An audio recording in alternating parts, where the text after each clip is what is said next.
Hi, welcome to another episode of Hot Takes and another example of sleaze and complicit two-facedness at the heart of the Labour Party.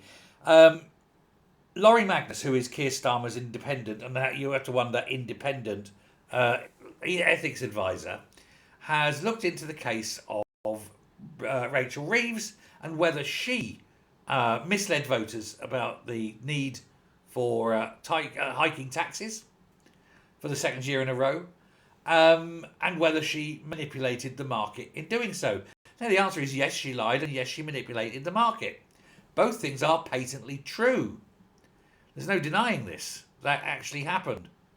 But despite repeatedly citing the OBR's reduction in projected productivity over the coming years, which was going to cost her 16 billion, but she failed to admit that this was offset with higher tax receipts.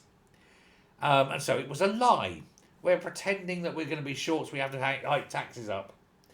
But Laurie Magnus was asked by the Prime Minister, please look into her and find out if she has broken the rules or not. Wink. And surprise, surprise, Laurie Magnus has come back and said, no, she hasn't. She's absolutely fine. Now, the Ministerial Code demands that ministers are as open as possible with Parliament and the public. And it's quite clear that she has breached this. She lied. She lied to us, she's lied to her colleagues, and she's lied to the House in the House. That is a resignation matter. Now, Farage has been on his high horse on this one, and fair to him, quite right too, I am too. He said that the Chancellor has been pushing what he called a sustained public and media campaign, portraying the finances as being in a state of collapse in order to prepare political ground for approximately £30 billion of tax rises. And yet that was not the case. And as the OBR said, there was no black hole, and they can prove it. Now, when serious issues like this are raised by a Member of Parliament and supported by contemporaneous reporting, both in Hansard and in the press, the public is entitled to expect that they will be examined rather than dismissed.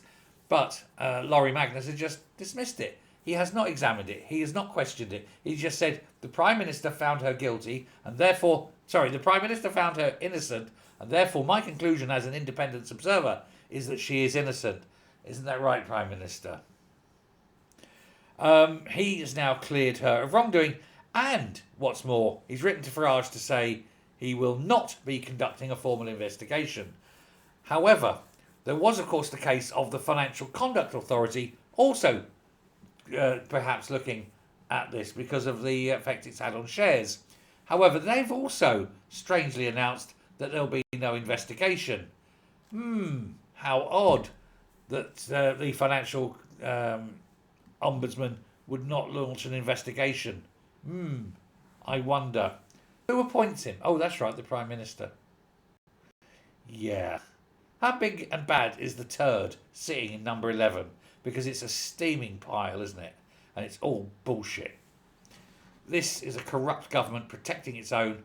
That's, no matter what laws they break, no matter what ethical codes they break, nobody's going to ever answer. They lie to your face, they shit in your cornflakes, and then they just don't give a shit when you start eating down and chowing down on it.